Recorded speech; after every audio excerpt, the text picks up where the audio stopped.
momento de pandemia, com vacinação nos 4 cantos do mundo, já parou para pensar quantas agulhas e seringas estão sendo descartadas nesse exato momento? Tup, tudu, tup.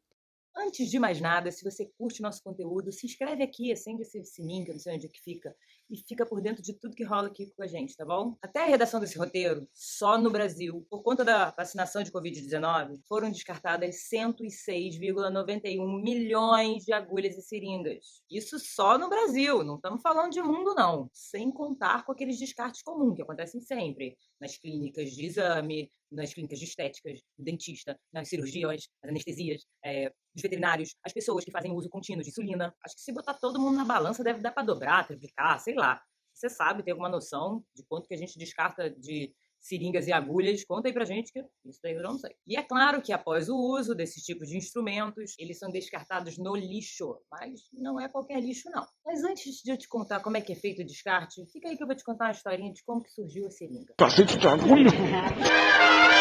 O invento da seringa e das agulhas vieram sem dúvidas impulsionadas pela vontade ou pela necessidade de se inserir ou drenar substâncias do nosso organismo. E não veio da cabecinha brilhante de uma só pessoa, não. Foram muitas pessoas ao longo de séculos. Sabe aqueles problemas da humanidade que incomodam um monte de gente, geral fica tentando resolver?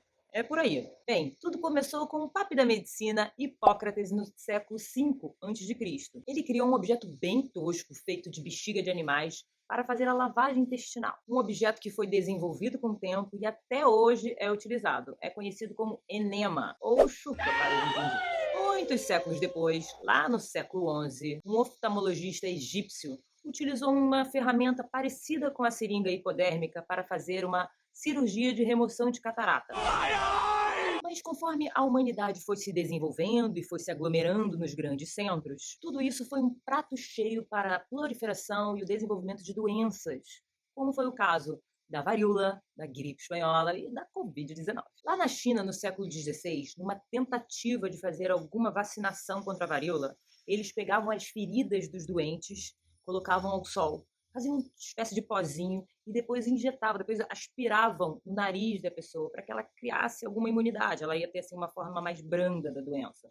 Mas ninguém vai tentar fazer isso em casa, né? Até porque hoje em dia vai ser até erradicado. Outra experiência foi realizada pelo médico Edward Jenner em 1796. Ele aplicou a primeira vacina de varíola do mundo, mas não foi injetável, foi através de um corte. Eles cortaram assim a pele de um garotinho e colocaram a vacina lá. Mas foi só em meados do século XIX que a medicina focou mesmo em desenvolver um instrumento que fosse mais eficiente na administração de medicamentos. E foi nessa busca que, em 1844, o cirurgião irlandês Francis Hyde criou a primeira agulha oca do mundo. Mas logo depois, em 1853, o médico escocês Alexander Wood adicionou um êmbolo a essa agulha e ele criou a primeira seringa de vidro do mundo, o que facilitou a aplicação, a administração e a dosagem do medicamento. Mais de um século depois, quando o petróleo e o plástico já estavam bombando no mundo, Becton Dickinson criou a primeira seringa descartável de plástico do mundo, que são usadas até hoje. Mas como elas são descartáveis, você deve saber como descartar ela, não é não? Se você já comprou nosso e-book, você já sabe. Se não, dá um pulinho lá no nosso link da bio e dá uma força aqui no nosso trabalho. Mas se você chegou aqui agora, anota aí.